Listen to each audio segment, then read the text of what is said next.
Hello दोस्तों, स्वागत है आपका अपने ही यूट्यूब चैनल लर्निंग कैफ़े में। आज की वीडियो में हम दिल्ली सल्तनत का पांचवा वंश लोदी वंश कवर करने वाले हैं।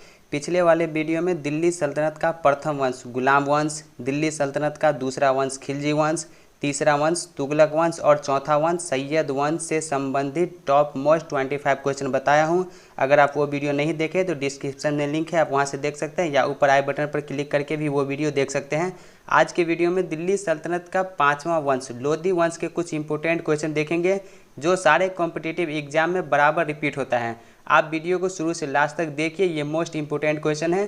तो चलिए क्वेश्चन की तरफ बढ़ते हैं। उससे पहले आपको बता दें, अगर आप चैनल पर पहली बार है तो चैनल को सब्सक्राइब करके बेल आइकन को प्रेस कर दीजिएगा, ताकि मैं जब इस प्रकार का वीडियो अपलोड करूं तो सबसे पहले आप तक पहुंचे।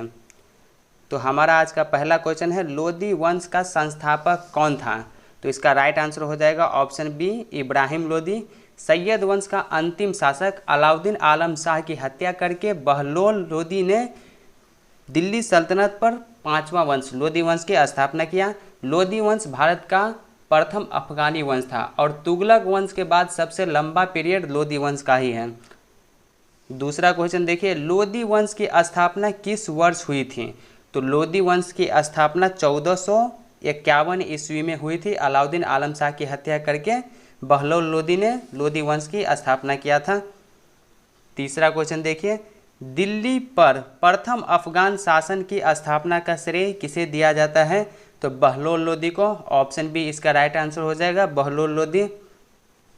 चौथा क्वेश्चन, भूमि मापन के लिए गज ए सिकंदरी का प्रचलन किसने किया था?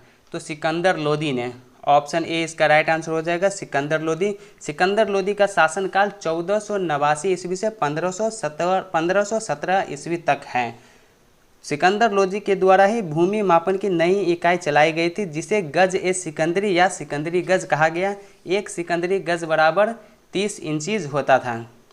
अगला क्वेश्चन देखिए, क्वेश्चन नंबर 5, निम्नलिखित सल्तनत शासकों में से कौन अफगान मूल के थे? तो अफगानी शासक लोदी वंश थे, जो कि दिल्ली सल्तनत का पांचवा वंश हुआ। क्वेश्चन नंबर 6, महाराणा सांगा ने इब्राहिम लोदी को किस युद्ध में परास्त किया था? तो इसका राइट आंसर हो जाएगा ऑप्शन ए, खातौली का युद्ध। 1517 ईस्वी में खातौली का युद्ध हुआ था। इब्राहिम लोदी का शासनकाल 1517 ईस्वी से 1526 ईस्वी का है। 1517 ईस्वी में घतौली का युद्ध या खातौली का युद्ध हुआ था इब्राहिम लोदी और राणा सांगा के बीच, जिसमें राणा सांगा ने इब्राहिम लोदी को परास्त कर दिया था। राणा सांगा जो है मेवाड़ का शासक था, जिसका वास्तविक नाम संग्राम सिंह था। अगला क्वेश्चन देखिए, क्वेश्चन नंबर 7, आगरा नगर की स्थापना किस शासक ने की थी? तो इसका राइट आंसर हो जाएगा ऑप्शन ए, सिकंदर लोदी ने की थी आगरा नगर की स्थापना। 1504 ईस्वी में सिकंदर लोदी ने राजस्थान के शासकों पर नियंत्रण रखने के लिए या नज़र रखने के लिए यमुना नदी के किनारे आगरा शहर की स्थापना किया था। सिकंदराबाद के नाम से ये शहर बसाया था, जो बाद में आगरा के नाम से प्रसिद्ध हुआ। और 1506 ईस्वी में सिकंदर लोदी ने ही दिल्ली सल्तनत से राजधानी आगरा स्थानांतरित कर लिया था। क्वेश्चन नंबर 8, निम्न में से किसने गुलरुखी उपनाम से अपनी कविताओं की रचना की? तो सिकंदर लोदी जो है एक कवि भी था, और सिकंदर लोदी के कलम का नाम गुलरुखी था। कलम का नाम मतलब गुलरुखी के नाम से कवि के रूप में प्रसिद्ध था। और कवि के साथ साथ आयुर्वेद पर भी एक पुस्तक लिखा था, फरहंगे सिकंदरी। और सिकंदर लोदी का बचपन का नाम जो है वो निजाम खान था। सिकंदर लोदी का उत्तराधिकारी इसका ही पुत्र बना इब्राहिम लोदी। तो इसका राइट आंसर हो जाएगा option C, Sikandar Lodi. Question number 9, Bahlol Lodi की मृत्यु के बाद दिल्ली की गद्दी पर कौन बैठा? तो बहलोल लोदी की मृत्यु के बाद इसका ही पुत्र दिल्ली की गद्दी पर बैठा, जिसका नाम सिकंदर लोदी था। सिकंदर लोदी तो ऑप्शन में है नहीं, तो निजाम खान होगा इसका राइट आंसर, क्योंकि सिकंदर लोदी का ही बचपन का नाम निजाम खान था। और सिकंदर लोदी जो है लोदी वंश का सबसे महान सुल्तान माना जाता है सिकंदर लोदी को। क्वेश्चन नंबर 10, सिकंदर लोदी ने 1506 ईस्वी में निम्न में से किस नगर को अपनी अस्थायी राजधानी बनाया?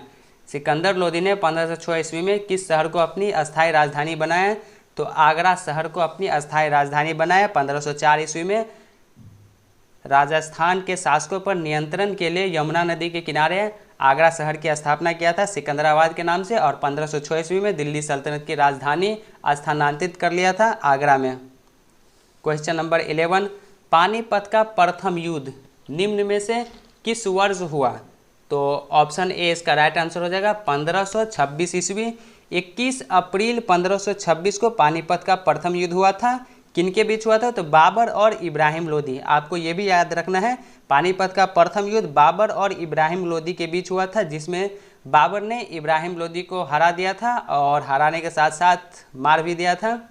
तो इसका राइट आंसर हो जाएगा 1526 ईस्वी। अगला क्वेश्चन देखिए, क्वेश्चन नंबर 12, इब्राहिम लोदी की मृत्यु किस वर्ष हुई? तो इब्राहिम लोदी की मृत्यु पानीपत के प्रथम युद्ध के दौरान हुई, और पानीपत का प्रथम युद्ध 1526 ईस्वी में हुआ। तो इसका राइट आंसर हो जाएगा ऑप्शन ए 1526 ईस्वी। क्वेश्चन नंबर 13, लोदी वंश का अंतिम शासक कौन था? तो लोदी वंश का अंतिम शासक इब्राहिम लोदी था। इब्राहिम लोदी को पानीपत का प्रथम युद्ध के दौरान 1526 ईस्वी में बाबर ने मार दिया था, और 1526 ईस्वी के बाद भारत में मुगल वंश का शासन आ जाता है। तो हम नेक्स्ट वीडियो में मुगल वंश के कुछ इंपॉर्टेंट क्वेश्चन देखेंगे, इसलिए आप चैनल को सब्सक्राइब कर लीजिएगा ताकि मैं चैनल क्वेश्चन अपलोड करूंगा तो सबसे पहले आप तक पहुंचे। क्वेश्चन नंबर 14, दिल्ली सल्तनत कब समाप्त हो गया? तो दिल्ली सल्तनत कब समाप्त हो गया? इसका राइट आंसर हो जाएगा ऑप्शन बी 1526 ईस्वी। पानीपत के प्रथम युद्ध के दौरान लोदी वंश का अंत कर दिया बाबर ने और भारत में मुगल वंश की स्थापना किया। तो दिल्ली सल्तनत 1526 ईस्वी में समाप्त हो गया। क्वेश्चन नंबर 15, किस युद्ध के द्वारा दिल्ली में मुगल साम्राज्य की नींव रखी गई? किस युद्ध के द्वारा दिल्ली में मुगल साम्राज्य की नींव रखी गई? तो पानीपत का प्रथम युद्ध। ऑप्शन सी इसका राइट आंसर हो जाएगा, पानीपत का प्रथम युद्ध। और पानीपत का दूसरा युद्ध जो हुआ था 1556 ईस्वी में हेमचंद्र और अकबर की सेना के बीच हुआ था, जिसमें अकबर की सेना ने हेमचंद्र को हरा दिया था। और पानीपत का तीसरा युद्ध जो है 1761 ईस्वी में अहमद शाह अब्दाली और मराठा सेनापति सदाशिव राव के बीच हुआ था, जिसमें अहमद शाह अब्दाली ने मराठा सेनापति सदाशिव राव को पराजित कर दिया था। क्वेश्चन नंबर 16, भारत का एकमात्र सुल्तान जो युद्ध भूमि में मारा गया था? तो युद्ध भूमि में मारा गया था इब्राहिम लोदी। ऑप्शन सी इसका राइट आंसर हो जाएगा इब्राहिम लोदी। दोस्तों इस वीडियो में डिटेल में नहीं बता रहा हूँ, नहीं तो वीडियो लेंदी हो जाएगा। अगर आप डिटेल पढ़ना चाहते हैं तो चैनल को सब्सक्राइब करके बेल आइकन को प्रेस कर दीजिएगा, क्योंकि बहुत जल्द इस चैनल पे हिस्ट्री का फुल कोर्स लाने वाला हूँ, जो सारे कॉम्पिटिटिव एग्जाम के लिए इनफ होगा और वो भी बिल्कुल फ्री होगा। क्वेश्चन नंबर 17, सिकंदर लोदी का उत्तराधिकारी कौन था? तो सिकंदर लोदी का उत्तराधिकारी इसका ही पुत्र इब्राहिम लोदी था। ऑप्शन बी इसका राइट आंसर हो जाएगा इब्राहिम लोदी। क्वेश्चन नंबर 18, बादलगढ़ का किला का निर्माण किस शासक ने करवाया था? तो ऑप्शन बी सिकंदर लोदी ने करवाया था बादलगढ़ का किला का निर्माण। क्वेश्चन नंबर 19, लोदी वंश के शासकों ने भारत पर कितने वर्ष तक शासन किया? तो लोदी वंश का जो शासन काल है 1451 से 1526 ईस्वी तक, तो लगभग 75 वर्ष हो जाता है। तो ऑप्शन सी इसका राइट आंसर हो जाएगा 75 वर्ष।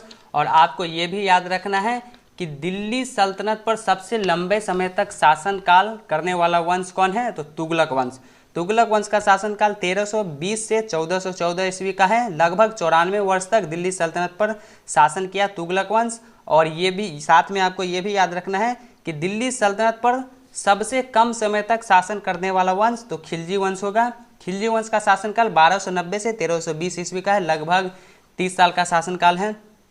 अगला क्वेश्चन देखिए, क्वेश्चन नंबर 20, 1504 ईस्वी में आगरा नगर की नींव किसने रखी थी? तो अगर आप वीडियो को गौर से देखें तो स्टार्टिंग में ही मैं बताया हूँ 1504 ईस्वी में आगरा शहर को बसाया था कौन शासक। तो चलिए आप कमेंट करके बताइए कि किस शासक ने आगरा शहर की स्थापना किया था। दोस्तों अगर वीडियो पसंद आया हो तो वीडियो को लाइक करके चैनल को सब्सक्राइब कीजिएगा, सब्सक्राइब करके सपोर्ट कीजिए ताकि मैं इसी प्रकार का वीडियो आप लोगों के लिए लाता रहूं। तो चलिए अब मिलते हैं नेक्स्ट वीडियो में मुगल वंश के कुछ इंपॉर्टेंट क्वेश्चन के साथ।